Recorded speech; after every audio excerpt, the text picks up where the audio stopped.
আজকে আমি যাচ্ছি অনেকদিন পর আমার ইউনিভার্সিটিতে। আর আমি কিন্তু একা যাচ্ছি না, আমার সঙ্গে যাচ্ছে আমার বেস্ট ফ্রেন্ড রুনা। অ্যান্ড আমরা দুজন একসঙ্গে থাকবো অথচ কথা বলবো না, এটা তো পসিবলই নয়। তাই কথা বলতে বলতে পৌঁছে গেলাম বালিগঞ্জ স্টেশনে। তো বালিগঞ্জে নেমে প্রথমেই চলে গেলাম একটা কেকের দোকানে কেক কিনতে। আর এই হঠাৎ করে কেক কেন কিনলাম সেটা তোমাদের সঙ্গে বলছি। অ্যাকচুয়ালি কিছুদিন আগে রুনার বার্থডে গিয়েছে, কিন্তু সেলিব্রেশন হয়নি, তো সেলিব্রেট করবো বলেই কেকটা কিনেছি। তারপরে আমরা চলে এলাম বাস স্ট্যান্ডে, আর যথারীতি আমাদের বাসটাও ঠিক সময়ে চলে আসলো। অ্যান্ড ফাইনালি বাসে করে পৌঁছে গেলাম ইউনিভার্সিটিতে।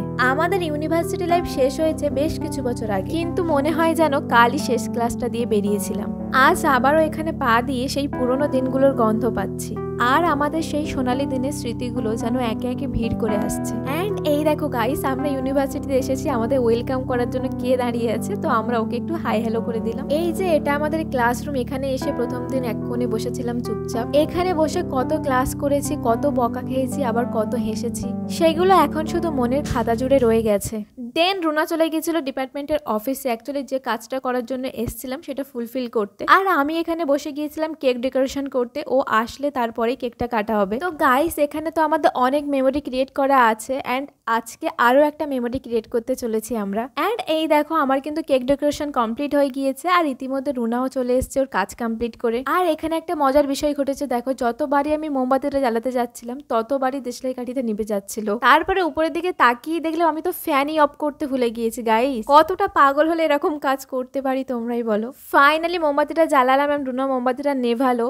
তো আমি এখানে ওকে বার্থডে উইশ করছিলাম। তারপরে কেক কাটা হলো, ও আমাকে খাওয়ালো অ্যান্ড আমি ওকে কেক খাওয়ালাম। আর কেক কাটার পরে আমি ওকে দিয়ে দিলাম ওর বার্থডে গিফট। প্রথমেই বলে রাখি ও প্রচন্ড শাড়ি প্রেমিক, তাই ওর জন্য এবারে আমি বার্থডে গিফট হিসেবে একটা শাড়ি চুজ করেছিলাম, যেটা ওর খুবই পছন্দ হয়েছে। তোমরা আশা করি ওর মুখ দেখে সেটা বুঝতে পারছো। এখন আমরা চলে এসেছি আমাদের ফার্স্ট ইয়ারের ক্লাসরুমে, আর এখানে এসে আমি একটা জব্বর কাণ্ড করে ফেললাম।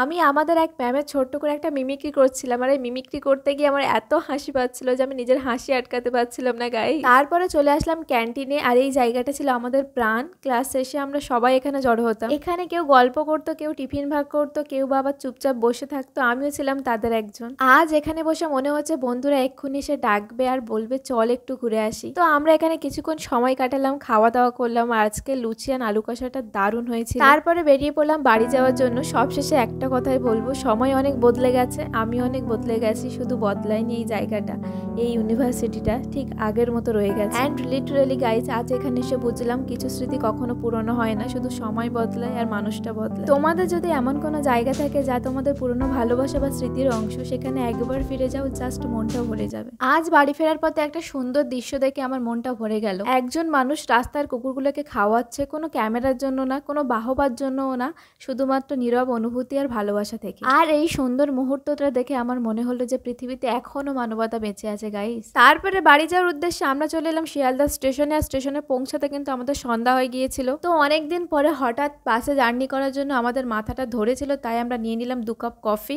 তো আজকের ভিডিওটা এই পর্যন্ত। ভালো লাগলে অবশ্যই ভিডিওতে একটা কমেন্ট করে দিও, আর ভিডিওটা শেয়ার করতে ভুলো না। ততক্ষণ আমরা কফিটা শেষ করিয়ে তোমরা ফটাফট ভিডিওতে লাইক করে ফেলো। টাটা।